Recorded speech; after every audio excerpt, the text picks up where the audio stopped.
So let's start with generating our motivation. It's always the most important thing of what we're about to do. And to think that we want to learn about the perfection of meditative stability and how to generate serenity and concentration so that we can use this skill in our practice to both cultivate bodhicitta and the wisdom realizing emptiness, and then use those as the means to attain full awakening, with our primary purpose being to work for the benefit of all sentient beings, knowing that all these beings have been kind to us in previous lives, are kind to us now, and our life is dependent on them, and will be kind to us in the future. And that they also need the Dharma. And so for us to step up to the plate and improve our own mental state so we can be of better and greater service to all those living beings. So let's make that our motivation for being together this evening. So it's nice to be with Jewel Heart people again. And I really appreciate all your dedication to the Dharma and to your practice and continuing your practice after, the passing of your main spiritual mentor, because I know how difficult that can be. But really,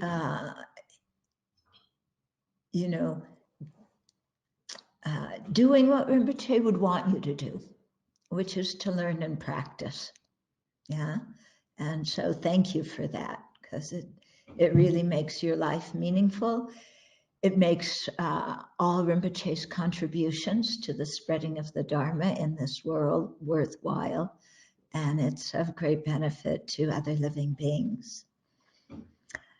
So we're going to talk about the perfection of meditative stability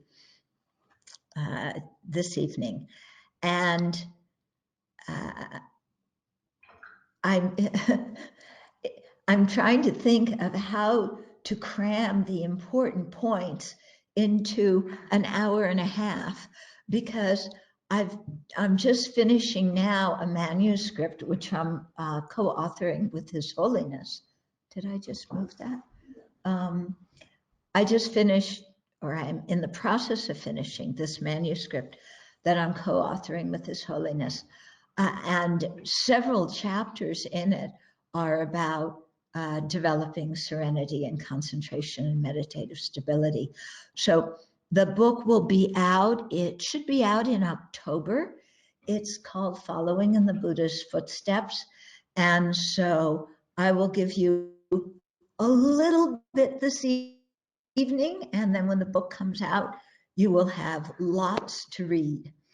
What I'm going to try and do, because in some ways I'm sure Rinpoche has taught, the presentation according to Maitreya before, with the 5 faults and the 8 antidotes, and then the 9 kinds of sustained attention for cultivating serenity.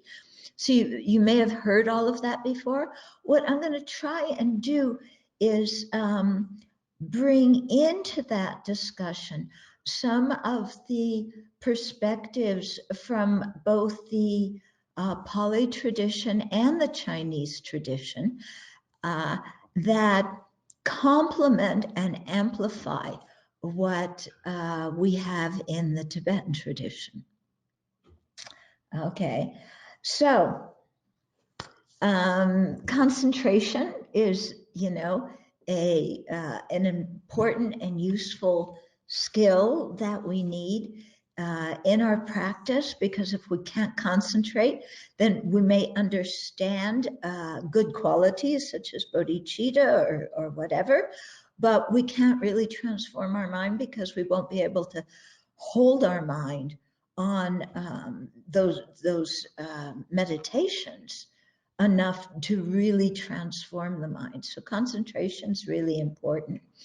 When we talk about concentration, though, there's a lot of misunderstanding about it. First of all, people think, okay, I'm an artist. When I get involved in my artwork or my musical composition or even my writing or whatever you're doing, then I'm so concentrated, and this is the perfection of meditative stability. Well, actually, it's not, because what we need to generate is serenity. Some people translate serenity as calm abiding or quiescence. The Sanskrit is shamatha. We need to cultivate that, and that's cultivated by keeping the mind on one object. And when we're playing music, when we're writing, when we're doing artwork, our mind is shifting from object to object. The mind is active. So it's not developing this kind of serenity. Also, it's important to recognize that serenity is a practice that's not unique to Buddhism. The Hindu practitioners also do it. The Christians, have their way of doing it.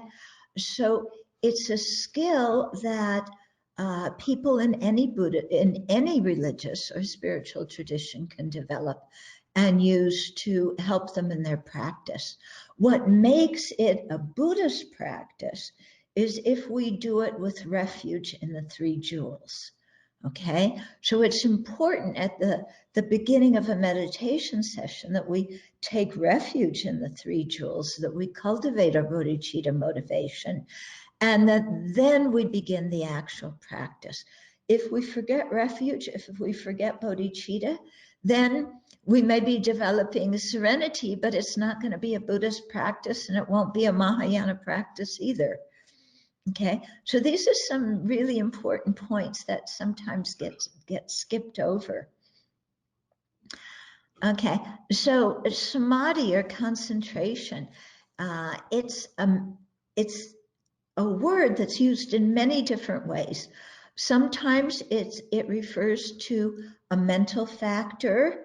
It's one in the list of 51 mental factors. It's one of the 5 object ascertaining mental factors. Sometimes we talk about samadhi or a concentration, like there's different types of concentration, like when the Buddha was teaching the Heart Sutra, or when Avalokiteshvara was teaching the Heart Sutra under the Buddha's inspiration, the Buddha was in the concentration of the illumination, knowing all phenomena. Okay, so concentration can also refer to a certain kind of concentrated state, a certain kind of meditation. But here what we're talking about is it's a quality of the mind that concentration or samadhi is, that unifies the primary mind and its associated mental factors in a balanced way, so that mindfulness and attention on the object are sustained and the mind is tranquil. Okay, and so this is very different from our usual mind, which is flooded with all sorts of stuff, as I'm sure we're all aware of. Okay, so it's helpful also to remember, before we go into how to cultivate serenity, is that meditation is of 2 types. One is concentration or stabilizing meditation, where we're trying to learn to keep our mind on one topic. Another is analytic meditation, where we're trying to develop understanding of a particular topic. So in talking about the perfection of meditative stability, yeah, we're talking about more about the stabilizing meditation to develop single-pointedness. And then having developed serenity, then we combine it with insight meditation that is primarily developed based on analytical meditation. And then we get the union of serenity and insight. And then we want to use that to realize emptiness. Okay, but that's, I don't know about you, that's going to be a while for me until I get to that point. In terms of our objects for meditation, the Buddha taught many, many different kinds of objects, which we don't have the time to go into right now. But two of the common objects are the breath, and that's used a lot in the Pali tradition. And then in the Tibetan tradition, they really emphasize using the visualized image of the Buddha as our object of concentration. And the reason they do that is that when by focusing on the Buddha and developing that deep kind of concentration, then the Buddha easily comes to mind. And so that deepens our refuge. It makes us think of the qualities of the Buddha.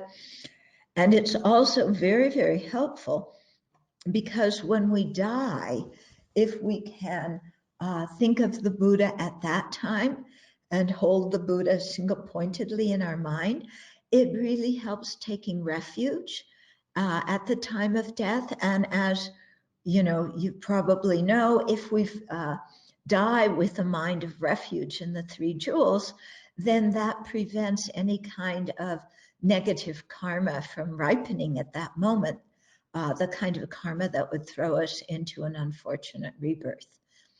And then also, another advantage of using the Buddha as our object of meditation is that it really facilitates entering Tantra, because in Tantra, we want to really, then the object of meditation becomes ourself as the deity in the generation stage. And then as you get into the completion stage, then we need to, our concentration needs to become more and more refined.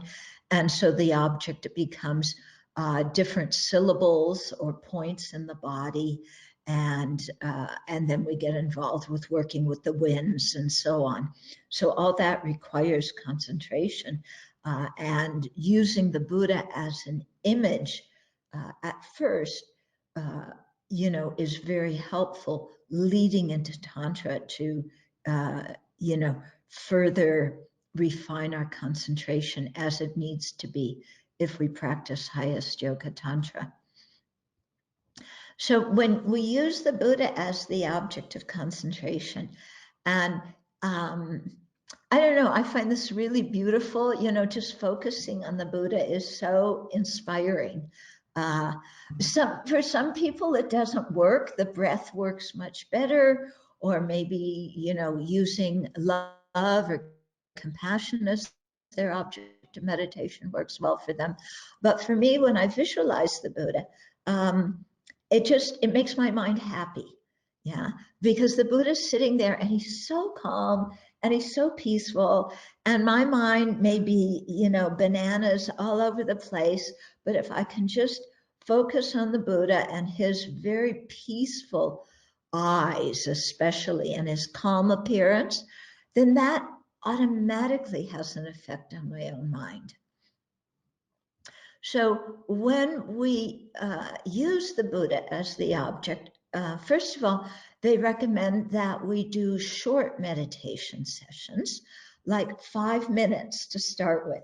That doesn't mean you have to get up and leave your cushion every, meditate 5 minutes, stand up, get a cup of tea, come back, 5 minutes, get up and get another cup of tea. No, it means that we may work for, an hour and a half, 2 hours, but it's in spurts, 5 minutes of focusing, then open our eyes and relax, another 5 minutes, then open, but we're seated all the time.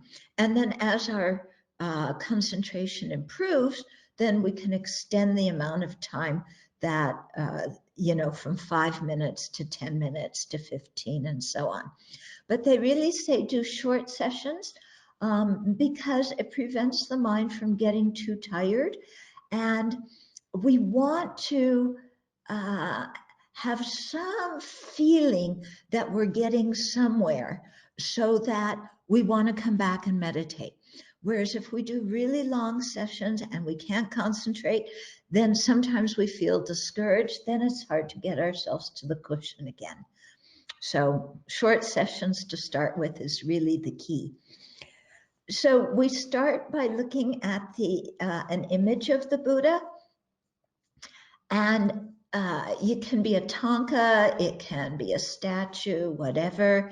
The difficult thing is when we visualize, we're not visualizing a painting or a statue. We want to make the Buddha that we're visualizing alive so that we feel like we're really in the Buddha's presence and we're really, sitting there connecting with the Buddha, that we're not just, visualizing something else, okay? So they say, look at an object first, just to get, an image of the Buddha first, to get the details down. Then close our eyes and go over the details to remind ourselves of what they are.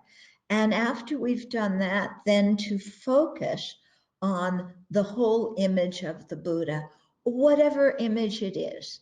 And at the beginning, the image is not going to be very clear. And people say, oh, I can't visualize. I want to dispute that. We can visualize very well, okay? If I say chocolate cake, if I say pizza, do you have an image of chocolate cake or pizza? Even your eyes are open. Yeah, that image is very clear. I know exactly what that chocolate cake looks like, even though I'm looking at you sitting in your hall right now. I know exactly what the pizza topping is, okay? So we can visualize. It's what makes it hard to visualize the Buddha is the lack of familiarity. So, we have to remember that meditation, the Tibetan word for meditation, has the same verbal root as to habituate or familiarize. So we have to familiarize ourselves with the object of meditation, okay? And let's face it, we're more familiar with chocolate cake and pizza than we are with the Buddha. That doesn't mean using chocolate cake and pizza as our object of meditation, because you know what will happen if we do that. But, just to be patient with cultivating the image of the Buddha. So at first, after we go through all the details, if all we get is some kind of, image of golden light or an outline of her body, whatever it is, be satisfied, okay? Don't expect to have everything crystal clear and perfect at the beginning. Yeah, but go through the details, focus on it as much as you can. When your concentration fades and it becomes more blurrier than it was before, then go back and go over the details again, and then focus again, okay? If there's one part of the Buddha's body that makes it easier for you to focus, I know for me, it's the eyes, then you can spend longer and, really focus on that part of the Buddha's body. Okay, and so, and whatever your image is like, keep it that way, because our mind is very tricky, because sometimes you'll visualize and the Buddha looks like this. Then next session, instead of sitting down, the Buddha has stood up, you know. And then instead of being golden in color, he's transformed to blue. And then you think, oh, maybe this is the medicine Buddha. So maybe I should shift and meditate on the medicine Buddha. So whatever your image is, stick with that one, you know. Don't keep changing it, because you won't get anywhere. Yeah. So really, don't insist on, you know, at the beginning getting every detail. Just be satisfied with whatever you get. Keep renewing, you know, the image and the details, focusing on it, and, you know, slowly your mind will become more familiar with it.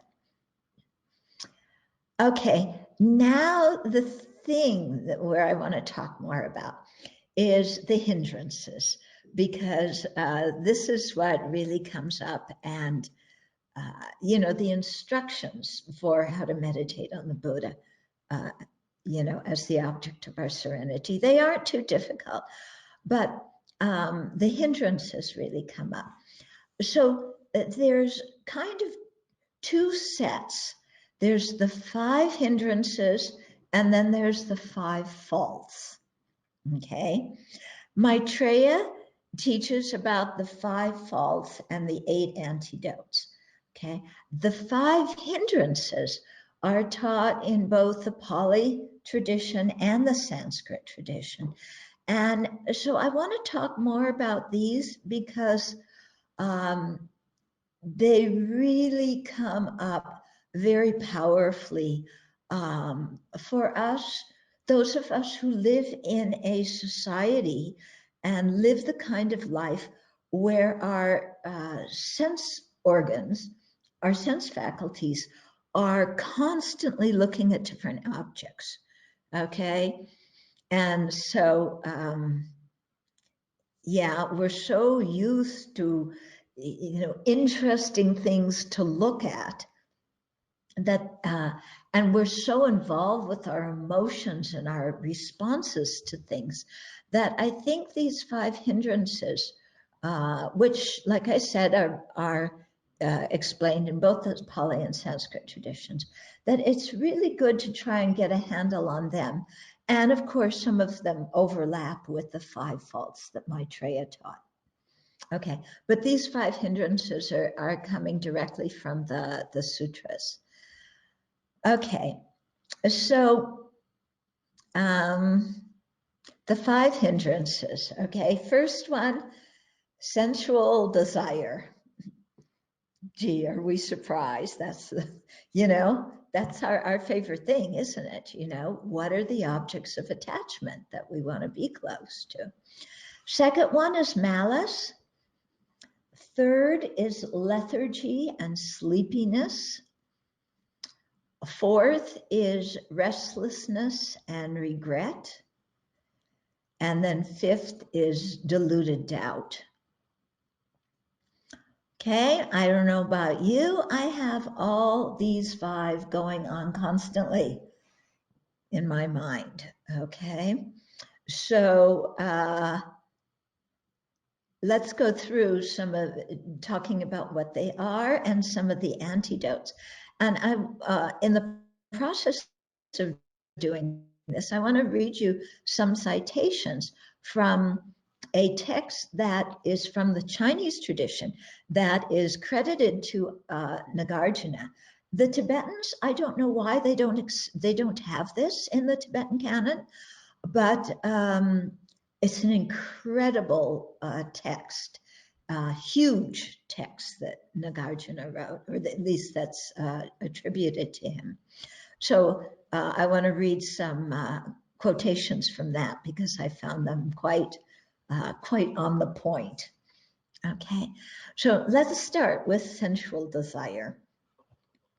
Okay, so that is attachment for objects of the desire realm. So be they material things like money, possessions, food, Or they could be social things like approval, praise, and reputation. Okay, so anything that we're attached to that depends on our sense, our 5 physical senses working to get them. Okay, of these 5, this kind of sensual desire, sexual desire is the strongest one. And so it may, for some people, it's the most distracting one. For other people, it might be food. For other people, it might be friendship and a sense of belonging, some kind of emotional connection, but something that our mind is quite attached to, that as much as we may try and focus on our object of meditation, this is one of our big distractions. Okay, so let me read you from Nagarjuna's commentary to the Great Perfection of Wisdom. This is the text from the Chinese tradition. Nagarjuna says, desire is the net of the demons and an entangling web from which it is difficult to escape. Desire constitutes a burning heat which dries up all bliss. Desire, like drawing close to a fiery pit, is extremely fearsome. It is like cornering a venomous snake, like an enemy invader brandishing a knife, like swallowing molten copper, like a lion blocking one's path. All desires are just like this and are worthy of being feared. Desires cause people to undergo torment and suffering. So these images are really vivid. If you take some time and really think about the analogies, the images in these analogies, they're quite vivid. And really think about how our attachment runs our life and controls our life. and really how we're imprisoned by that kind of attachment and obsession with objects of desire. Yeah, because let's face it, we sit down to concentrate, and what pops in our mind? All the sensual objects that we, that we're attached to.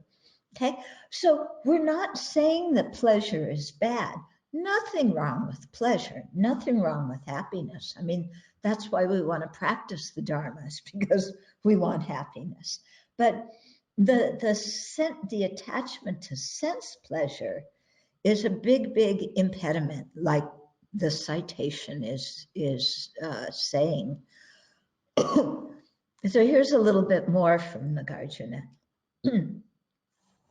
Those people who are attached to desire are like convicts in a prison, like a deer caught in a coral trap, like birds ensnared in a net, like fish who have swallowed a hook, like a crow in the midst of a band of owls. Desires are like blind men approaching an abyss, like a fly caught in hot oil, like a peaceful man caught up in military combat, like one who has entered a river of boiling brine, like one who licks a honey-smeared blade. Pretty vivid, huh? So, we may go, ooh, I don't want to think like that, because I really like my objects of desire. But this is exactly why Nagarjuna is saying this, is to get us to see how we are imprisoned and trapped by our attachment, and how that becomes such a huge obstacle to our spiritual progress, And here it is, the first of the hindrances to developing samadhi. Okay. Then the second one. Okay, so one of the antidotes to this kind of desire, we better talk about the antidotes too, One of the antidotes is contemplating impermanence. So seeing that all these things that we think are so beautiful are transient, they're in the process of ending, and they will end, and they're not going to bring us lasting happiness anyway. One thing that I've found is useful when my mind is really stuck on I want this, I have to have this, is I'll just imagine I get what I want. There it is, perfect, 3D living color. I got what it is I'm craving for.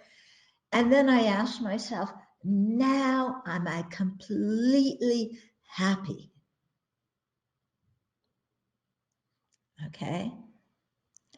And after imagining having this thing that I'm craving, and then saying, am I totally 100% happy? The answer is always no. Yeah, because I know I got that.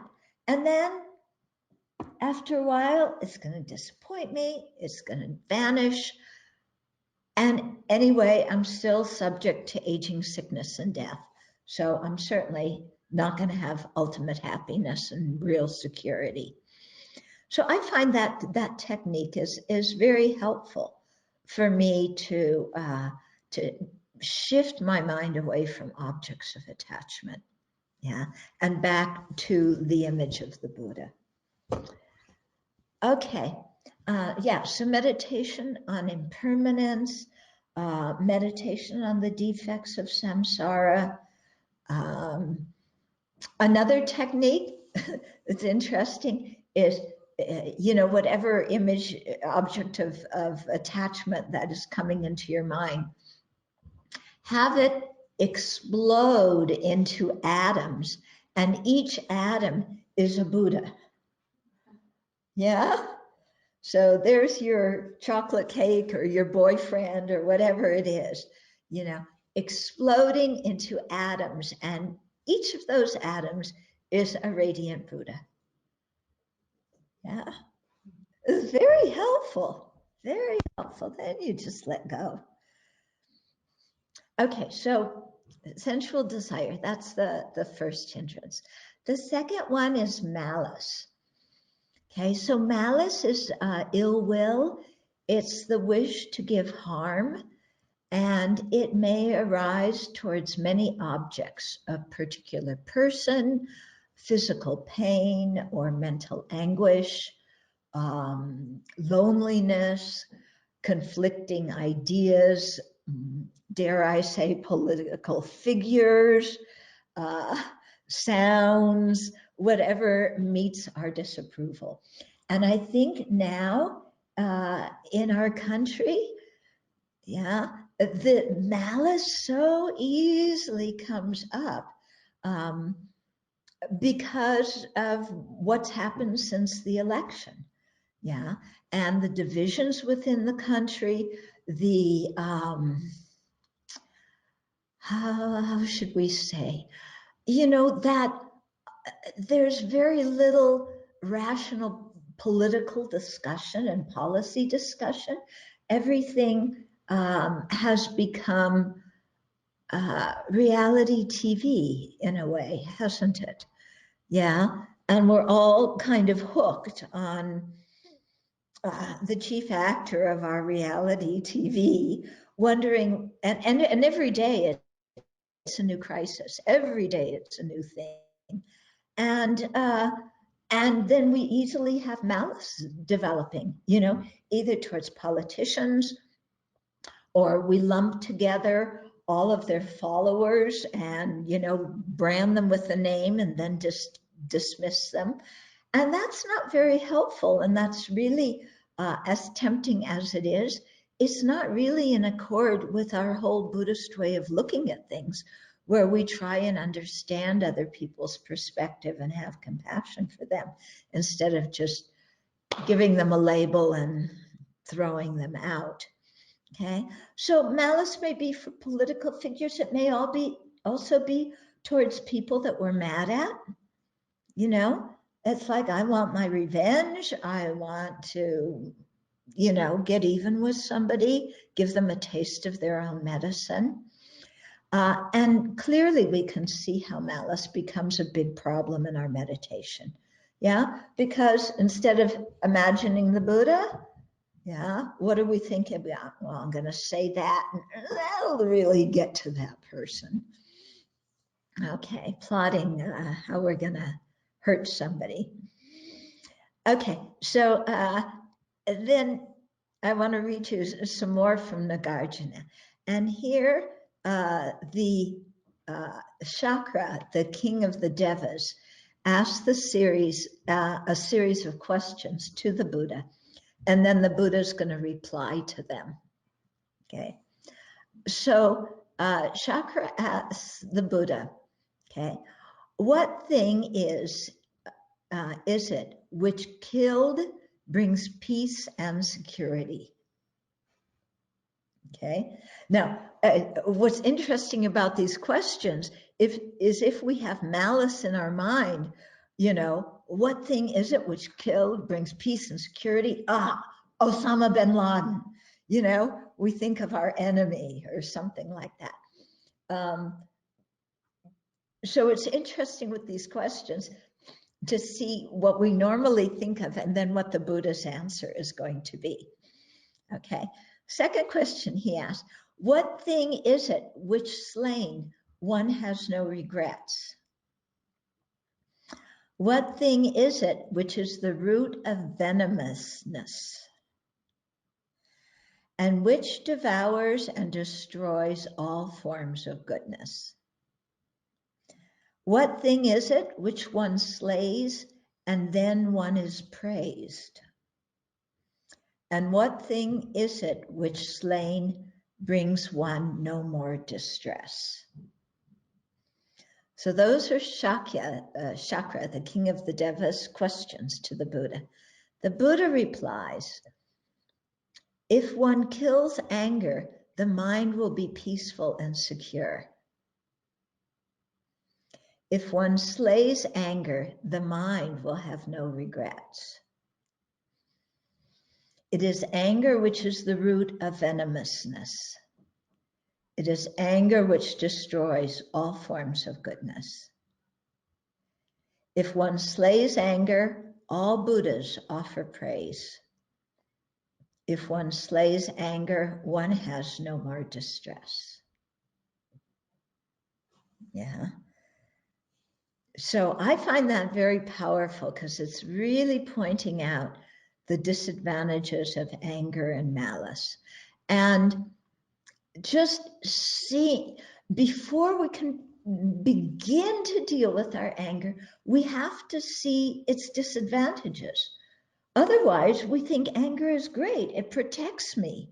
It makes me feel strong. Otherwise, people are going to take advantage of me and walk all over me. Okay.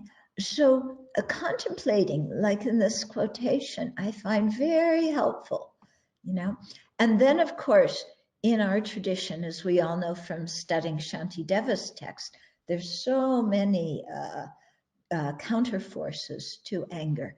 So really taking those up and practicing those.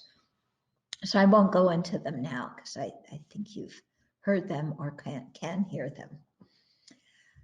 Okay, so really letting go of anger and malice.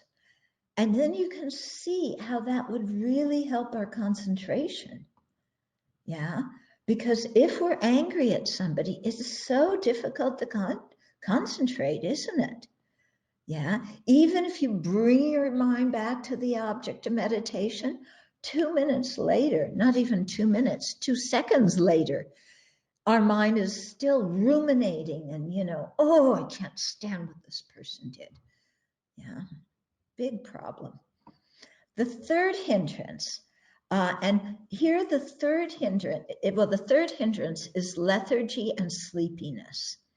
So these two are put together because they have the common quality of making the mind quite withdrawn inside and quite dull. So lethargy manifests physically as lacking physical energy and stamina, and it manifests mentally as mental heaviness. The mind is dull, unclear, lacks energy, we're bored. I want to sit down in front of a movie and just space out. Okay, so that's kind of lethargy. The mind has no energy to do anything useful. Sleepiness is drowsiness.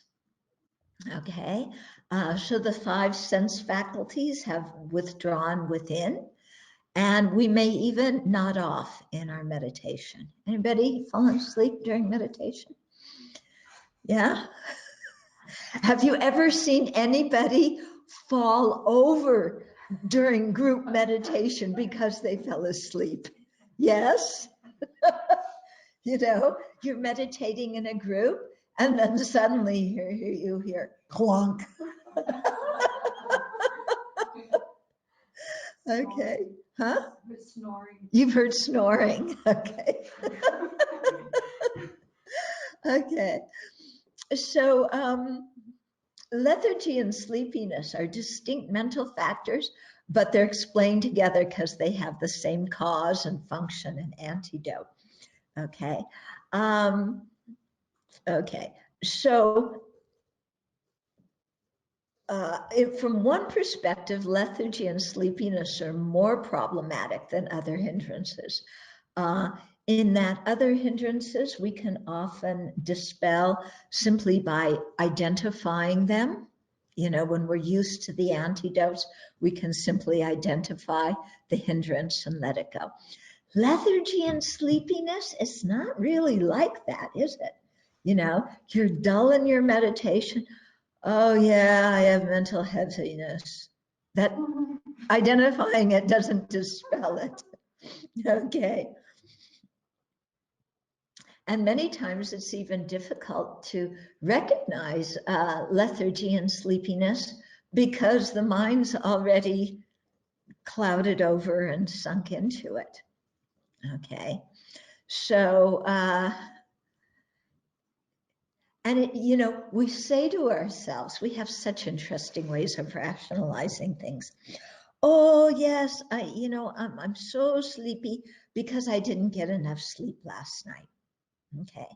But we weren't sleepy when we were watching the movie that made us stay up late, or reading the novel or the sci-fi book that made us stay up late, or gossiping with our friends that made us stay up late. We weren't sleepy at all during that. Okay. Yeah. But, when we have to sit down and meditate, clunk. Okay. So it isn't always due to lack of sleep. And sometimes, we say to ourselves, oh, I got to go sleep more. Okay. But sometimes sleeping too much makes us more obscure, doesn't it? Our mind gets heavier because we've overslept. Okay. So we have to figure out how much sleep our body actually needs, and then get that and not, use that as an excuse to get up from our meditation session and go take a nap, even though we slept perfectly well last night. Okay. Let me read, before we talk about the antidotes, let me read you what Nagarjuna says from that same text. Okay. He says, okay, you get up. Don't lie there hugging that stinking corpse that is all sorts of impurities falsely designated as a person. He doesn't pull any punches. It's as if you've gotten a serious disease or been shot by an arrow. With such an accumulation of suffering and pain, how can you sleep? The entire world is burning up by the fire of death. You should be seeking means of escape. How can you sleep? You're like a person in shackles being led to his execution with disastrous harm so imminent. how can you sleep? With insurgent fetters not yet destroyed and their harm not yet averted, it's as if you were sleeping in a room with a venomous snake, and as if you have met up with the soldier's gleaming blades. At such a time, how can you sleep? Sleep is a vast darkness in which nothing is visible. Every day it deceives and steals away your clarity. When sleep blankets the mind, you are not aware of anything. With such great faults as these, how can you sleep?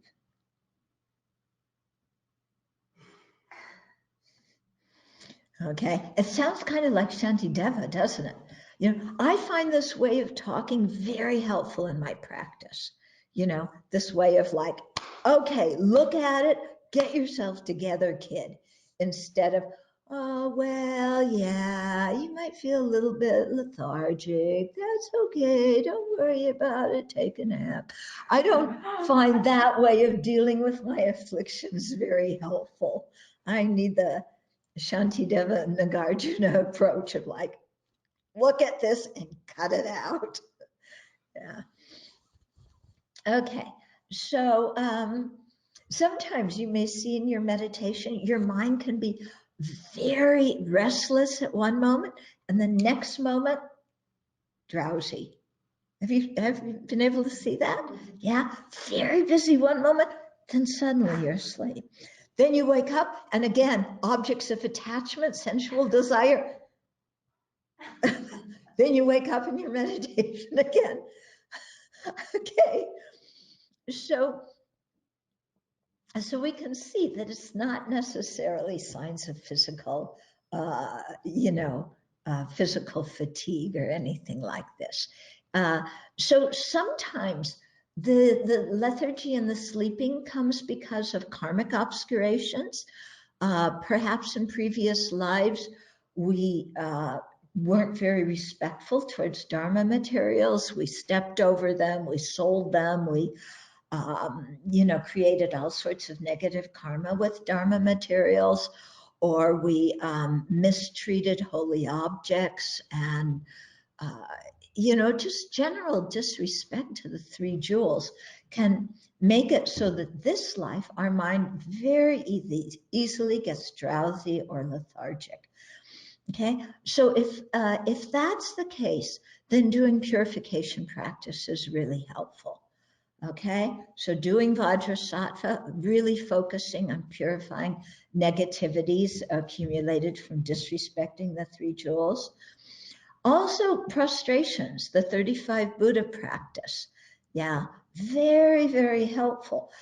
Prostrations are good to do also because when you're doing them, your body's moving and that helps energize your body. Yeah, sometimes you may even fall asleep during Vajrasattva. So that's really bad news. I'm purifying my obscurations and I fall asleep in the middle of it. But doing a lot of prostrations and really thinking of purification, 35 Buddhas, those kind of practices, very helpful for dealing with the karmic cause of lethargy and sleepiness. Another thing is, one thing Lama Yeshe used to do in Kopan is, he did this especially in puja, but you could do it in your meditation, is he put a small water bowl of water on somebody's head. Okay, so if you're meditating and there's a bowl of water on your head, you pay more attention because if you go like that, you're going to get wet. Okay, so that could be something that can be really helpful to us. Yeah. Visualizing light is also very helpful. You may sometimes have to take time out of focusing on the Buddha and then imagine, one way to do it is imagining the Buddha streaming light into you, dispelling all the drowsiness and lethargy. Another way is focusing on the breath, inhaling light, exhaling the drowsiness, the sleepiness in the form of smoke that then dissipates. That's very helpful. Before you sit down for a session, splash your face and head with very cold water. Make sure your room is not too hot.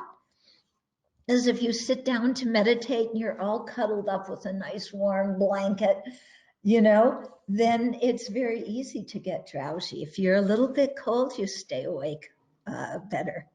Okay. Another thing is to contemplate uplifting topics like Buddha nature or bodhicitta, something that makes your mind joyful. That's a good antidote as well. And if you get so that it's really hopeless and you can't stay awake, then break your session. Go out, get some exercise. It's really good. Look long distances, because that stretches your mind. It expands your horizon. So that's very, very helpful. And this is why in the Chan tradition, they have the wake-up device. Okay, so there's one, where you have somebody that's going through the hall and you ask for it yourself. You go like this, asking that person to whack you. And there's certain acupressure points. So they hit on that and that can help you, but you have to request it. Yeah, they don't just do it without requesting. Okay. Okay, so that's the third hindrance. The fourth one is restlessness and regret. Okay, so again, these two have a common quality in the sense that they have similar causes, functions, and antidotes. So restlessness is mental agitation that includes anxiety, fear, apprehension, excitement, worry. Yeah, your mind is really active in this kind of worked up, anxious, state that so many people now suffer from in society. Regret is different. It's an uncomfortable feeling that we did something we shouldn't have done or didn't do something we should have done. Okay, so regret, they say it has two types. One is we spend time and energy in useless activities, keeping ourselves, we're like, we know everything that's going on with all of our friends from Facebook. We've caught up on all of our feeds and everything, so we know all of that. And then afterwards, we feel really like I've wasted my time, and we feel a kind of remorse and worry that we won't, really be able to do our meditation properly. So that's one kind of regret. Another kind of regret is we engage in negative actions, and then afterwards we feel overwhelmed with guilt and self-reproach. So the first one is we've just wasted our time, and then we have regret for wasting our time. Yeah. And the second one is we've done something, non-virtuous, and then we feel guilty, we feel bad about ourselves. Okay. So both restlessness and regret arise due to preconceptions that we have in our mind that remember our relatives, our friends, our home, previous good times, loving companions. So we can either have restlessness, wanting to be with those people again and remembering all those things and planning the future when we're going to be together. Or we may have regret because maybe we've mistreated somebody, we've had divisive speech and caused disharmony, we've somehow caused problems. So that can be another type of regret. Okay. So, but both restlessness and regret function to make the mind very unsettled. Yeah. And so here, bringing our mind back to the object of meditation, calming the mind sometimes through just focusing on your breath is a very, very good way to do this. If your mind's just really agitated, full of regret, spinning, okay, then observing the breath can be very good, just to focus your mind. Also, what's interesting about observing the breath is we can notice different ways of breathing accompany different emotional states.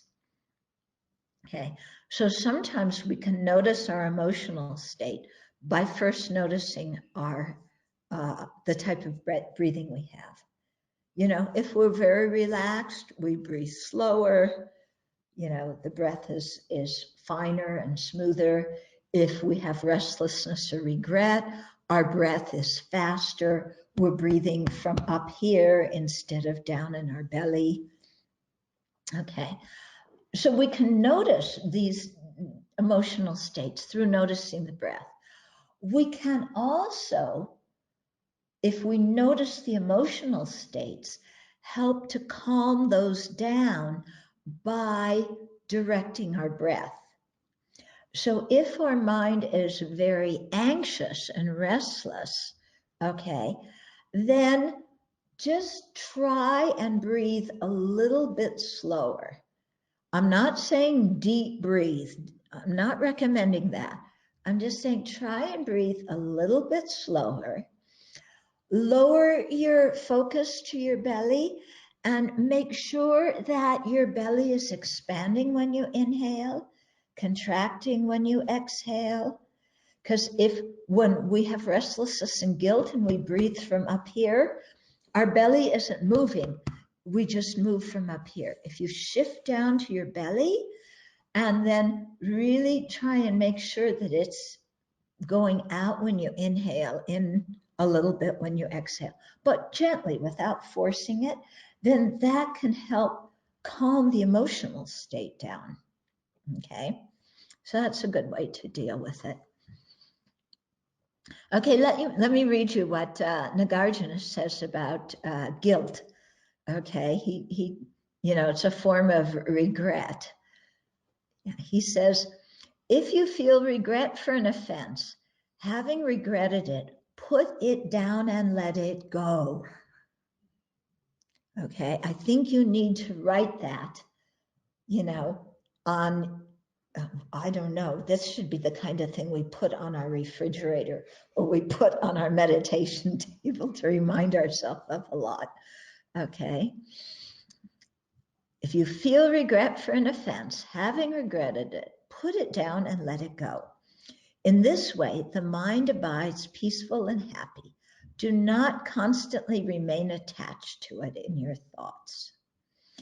If you possess the two kinds of regret, of having not done what you should have done, or having done what you should not have done, because this regret attaches to the mind, it is the mark of a foolish person.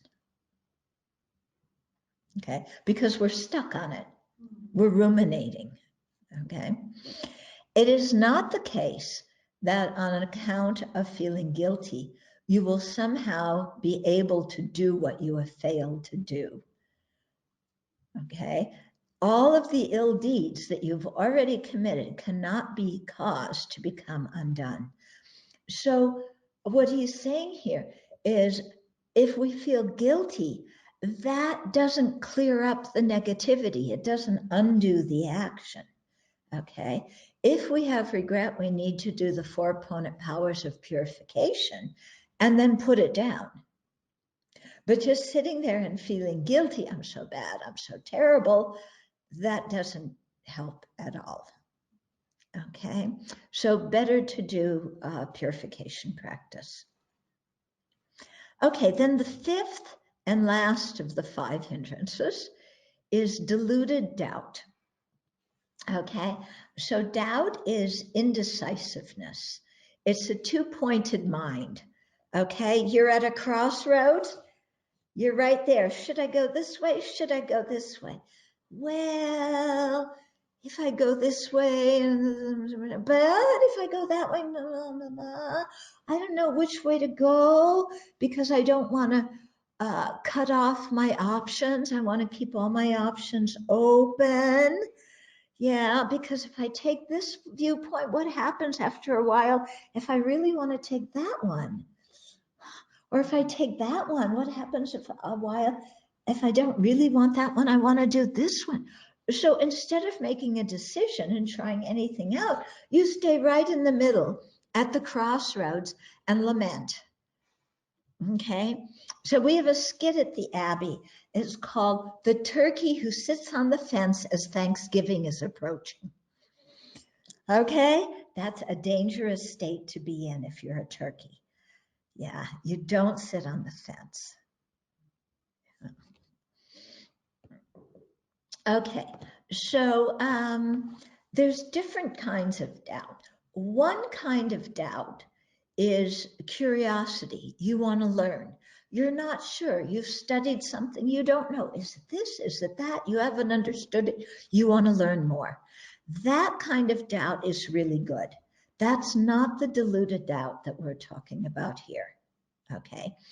What we're talking about here is the deluded doubt where the mind spins. Okay. We have so many options, we can't decide.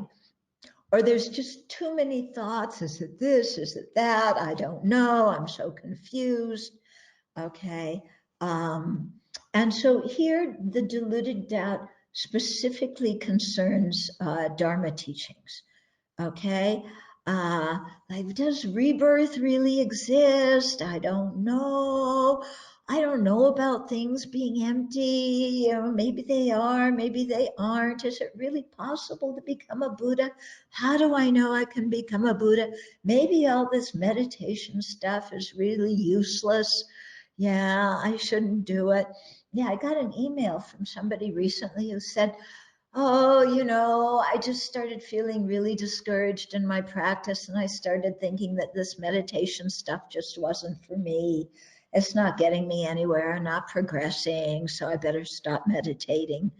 Yeah, so that kind of doubt, happens to a lot of people, and then they drop the practice. And of course, you don't get anywhere if you drop the practice.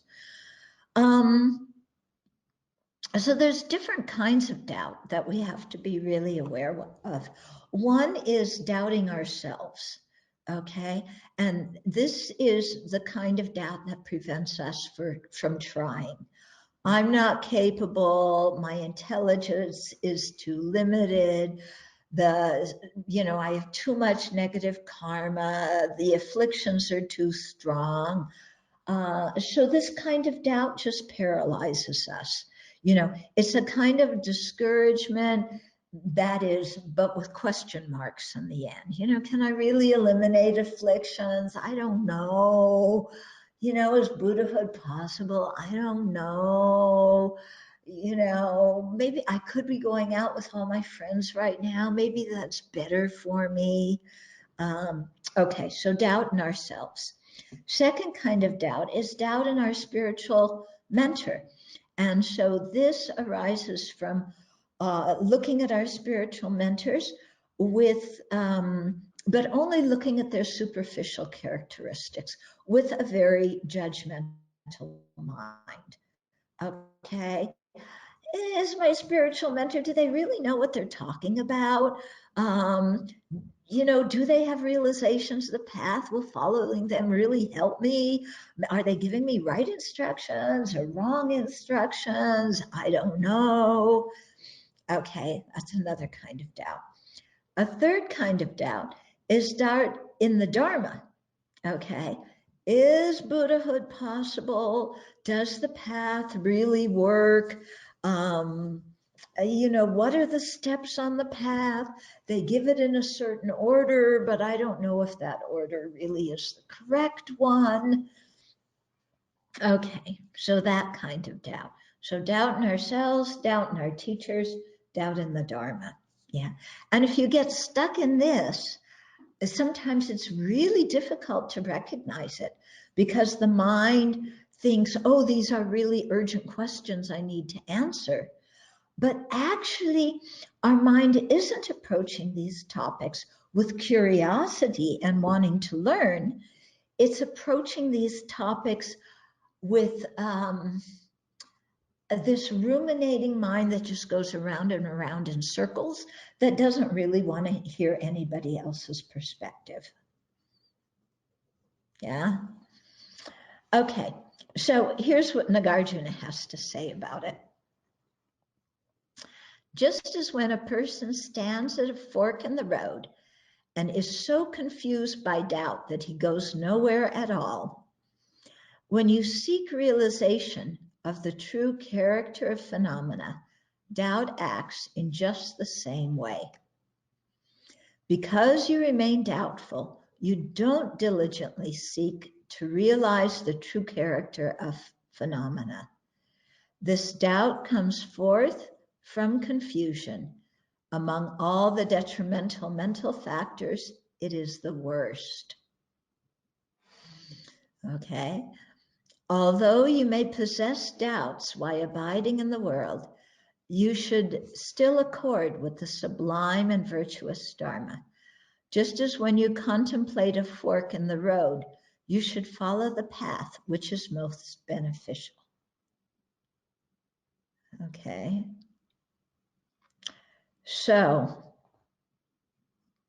these are the 5 hindrances that are pinpointed in all the traditions. Again, I'm going to refer you to the book, Following in the Buddha's Footprints. That's because the whole next session is going to go into antidotes for all these defilements. With doubt, one antidote that is quite good is just recognizing it and saying, okay, I have these questions, and I'm going to put them on the back burner for right now and go ahead with what I do know and give it a try instead of just spinning. Okay? So they say doubt is like a 2-pointed needle you can't sew. So take one of the points away and then try and sew and see where you get. Okay? So I wanted to give you some time to ask some questions and make comments.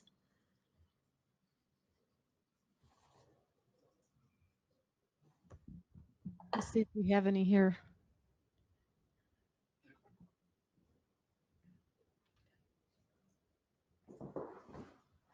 So far, none online. Give them a minute to write them in, maybe.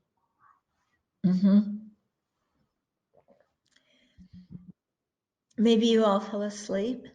Here we go. Okay. When we apply antidotes to afflictions, is that doing anything to help purify the karma that created that affliction? Or are antidotes just medicine to help us control the affliction? Oh my goodness. This is amazing. At the Abbey, so many people have been stuck on this point. Okay. So karma is not the cause of afflictions. Afflictions are the cause of karma. Okay. So we can't blame everything on karma. Some of it is, you know, the afflictions are what is going on in our mind right now. Okay.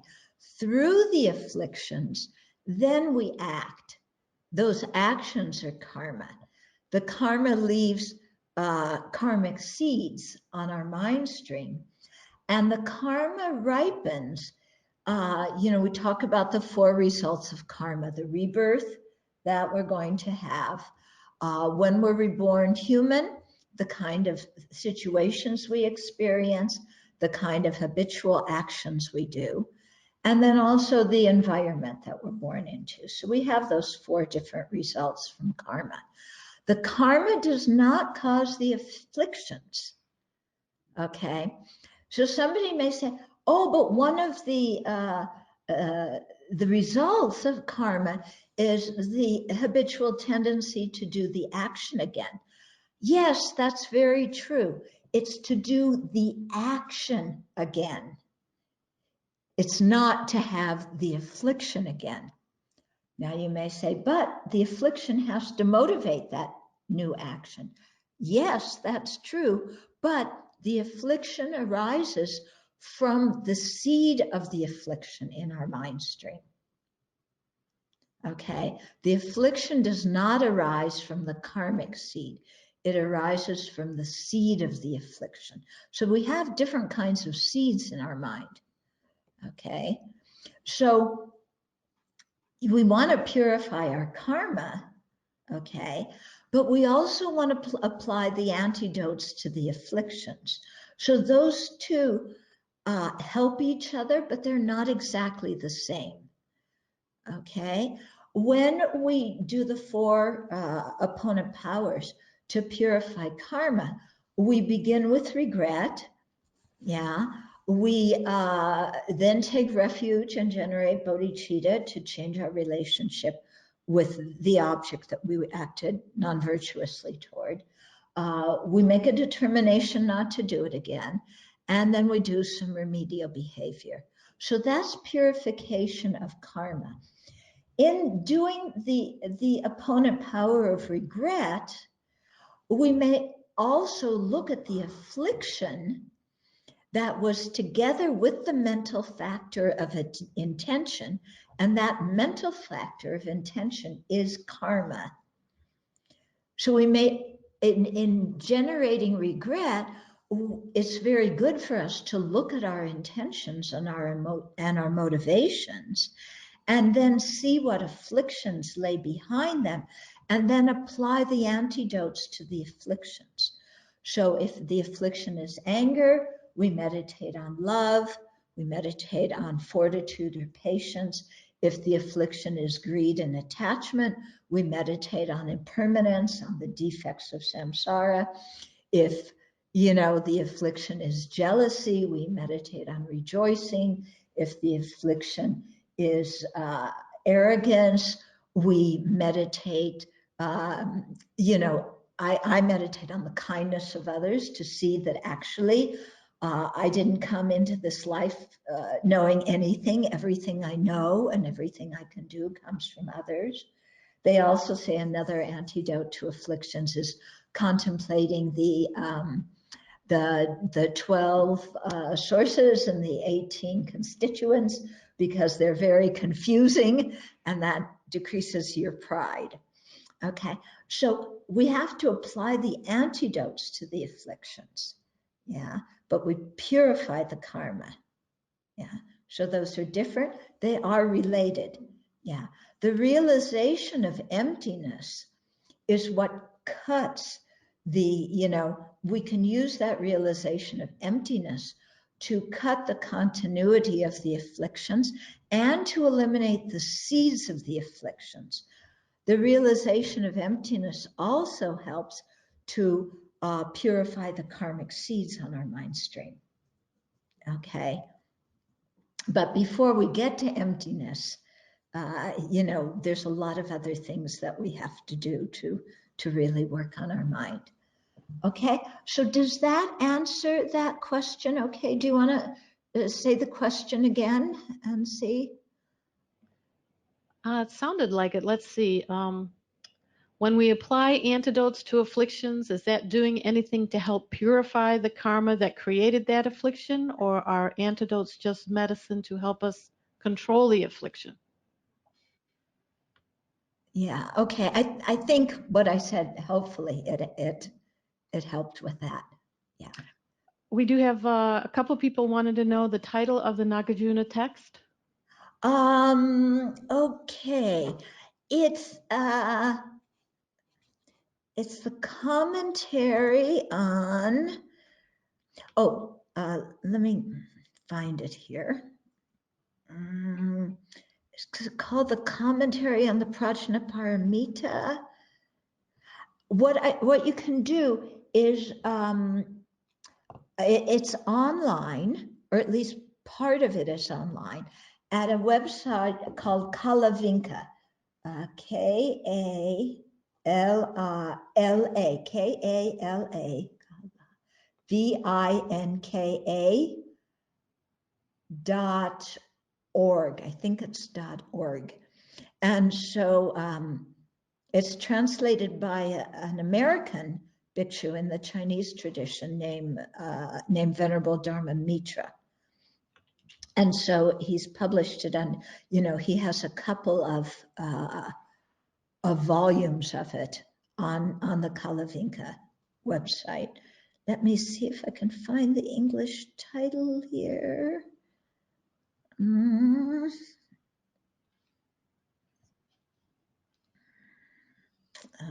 Oh dear.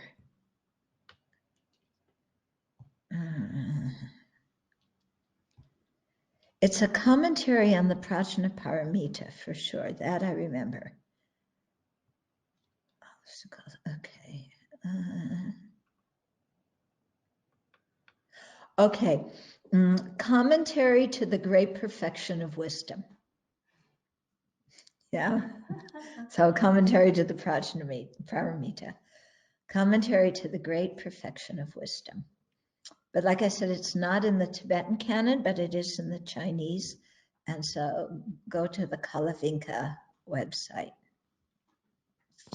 Okay. Okay, how about for a person with a really restless mind, is it okay to alternate the Buddha and the breath as the object of meditation? Like if the mind starts to lose the object, gently switching to the other one? They usually say that it's not good to switch objects. Yeah, because it just encourages restlessness. Yeah, I'm tired with this one. Let's go to that one. Oh, let's go back to this one. So when sometimes they say, when you have a very strong hindrance, you have to temporarily leave your object of meditation to meditate on the antidote to that hindrance.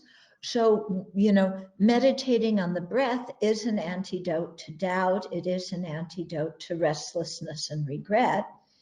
So it could be that if you're focusing on the Buddha, you may take a little bit of time out, meditate on the breath to calm your mind down, and then go back to your main meditation on the Buddha.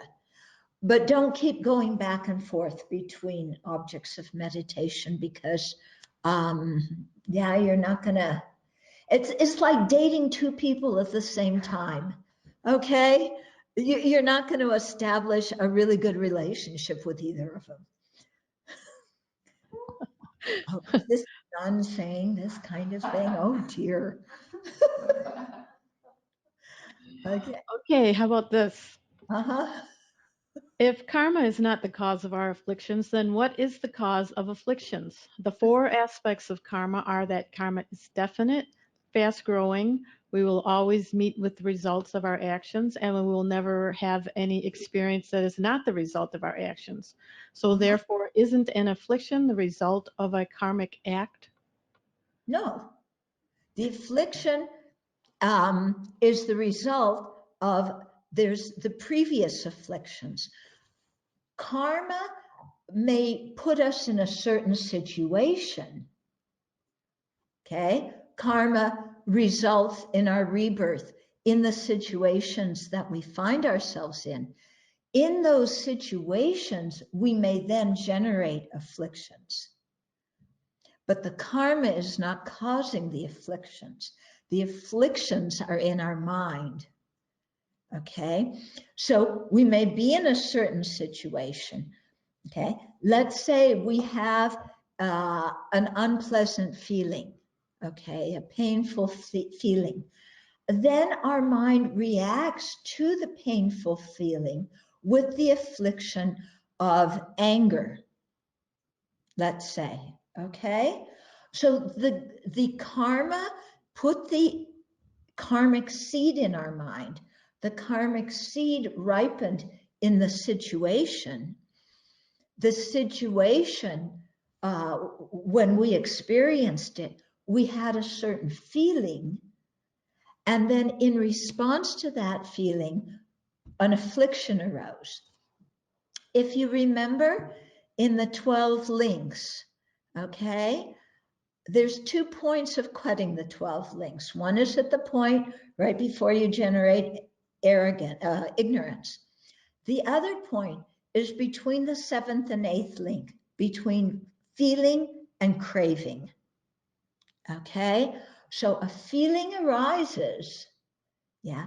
If we are ordinary sentient beings who live our lives on automatic, we just go into craving, either craving to have the object, craving to get away from the object, whatever it is. But we go into our emotional response. If one of the ways in which we have to cut it is to be able to experience the feeling and not generate an affliction in response to the feeling. So we may have a pleasant feeling, maybe our karma ripens and you have a delicious meal, or you have a wonder, you know, you're on the beach with and it's so wonderful and pleasant. Okay, the karma caused you to be on the beach. It ripened in that situation. From that, you experience pleasure. Then it's our mind in that moment that responds to the pleasure by getting attached to it and craving for more of it. Okay, so the affliction, yeah, is in our mind. The karma did not cause the affliction. Okay, if you say that the karma caused the affliction, okay, and if you think that in response to a pleasant or unpleasant feeling, you have no other choice but to generate an affliction, then how are you ever going to practice Dharma? Because your karma is never going to be exhausted until you know, it's going to take, yeah, you can say all the Vajrasattva you want, but it's not until we meditate on emptiness with direct perceiver that we're going to get rid of all the karma. And if we say that the feeling automatically causes the emotional response, then we have no choice. Somebody criticizes me, I feel upset, I get angry, I have no choice. If we think like that, that the karma causes the affliction, then tell me, how are we ever going to practice the Dharma? Because isn't the whole thought training teachings, which are so emphasized in our tradition, are at breaking that point between feeling and our emotional response. Okay, so thought training.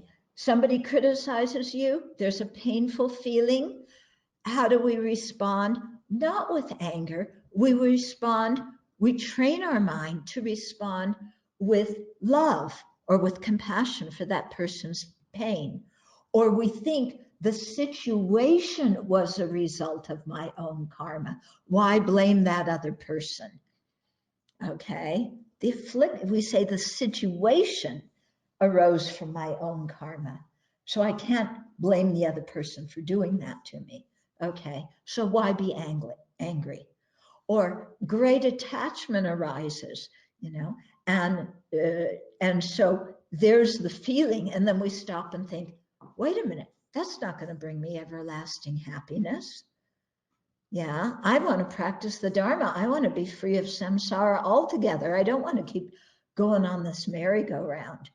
Okay, so that, you know, it's at that point that you cut it. Okay. Otherwise, we just blame everything on karma.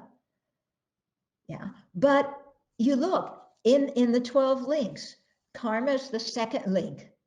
What causes the karma? The first link, ignorance. From ignorance arise the afflictions. From the afflictions, we create the karma. Okay, from link one creates link two. Okay. That's great. Thank you. We have one more, I think. When you have an unpleasant experience, you can say, oh, this is an effect of some form or negative action. Yet, how can we relate to that negative experience in a positive way? Yeah, this is where the mind training practice is so beautiful. You know, one thing that I find very effective, some kind of really upsetting experience, is what it teaches us in mind training. You think, I'm glad this happened. Yeah, this could have ripened in eons being born in a horrible rebirth, but instead it ripened in this one unpleasant experience. When you compare eons in a horrible rebirth with one unpleasant experience today, it's like my unpleasant experience is not a big deal, you know? And considering all the things that the negative karma that I've created in previous lives and this life, somebody criticizes me this life, I break my leg this life, even I get sick, that's okay. You know, I can deal with that level of pain. It certainly isn't a horrible rebirth. Okay, I'll tell you one story. Okay, this is just one antidote for working with the mind, but really study the 7-point mind training. Study the 37 practices of bodhisattvas. Yeah, there's a book called Good Karma that explains that. You can read that book. Oh yeah, well that's also another thought training text. But so Good Karma or Don't Believe Everything You Think. That's the one that's on the 37 practices. Okay, so yeah, there's so many different antidotes to practice. And it's so important. A big tip with this is learn the antidotes and then practice them in your daily meditation when you're not in the middle of a heated situation. Okay? But bring up something from the past. Practice thinking the way that was taught in the mind training. And then see how, you practice imagining that old situation, thinking in a different way. And that way you get some experience with how to transform your mind and how to let go of this disturbing emotion and instead replace it with a perspective that is going to be really useful and helpful. Okay? So let me tell you this story. So one of my friends was doing retreat and she got a very big boil on her cheek, which was very, very painful. And she was walking around the monastery one day. This was in Kopan in Nepal.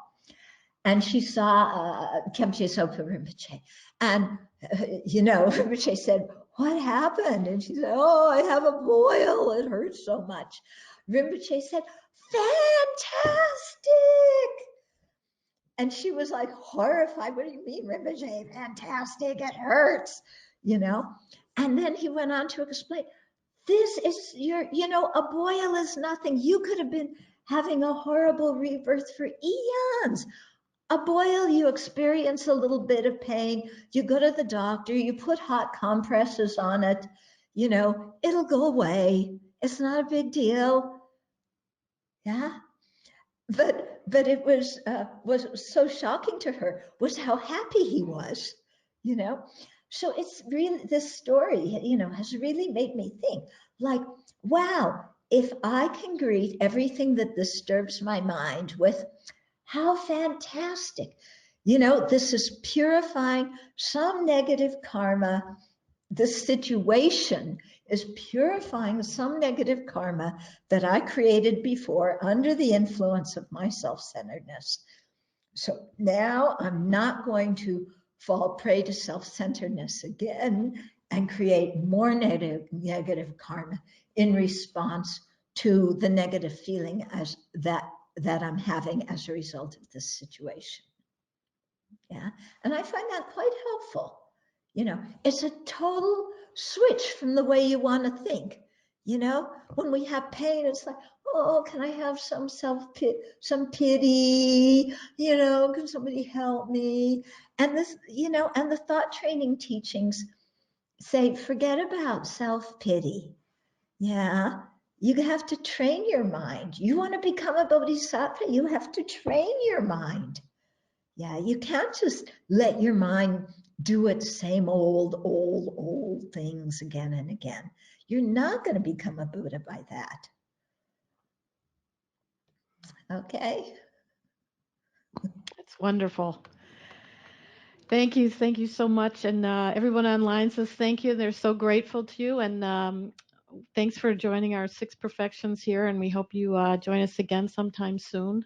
Okay, thank you. And again, I really appreciate your dedication to the Dharma.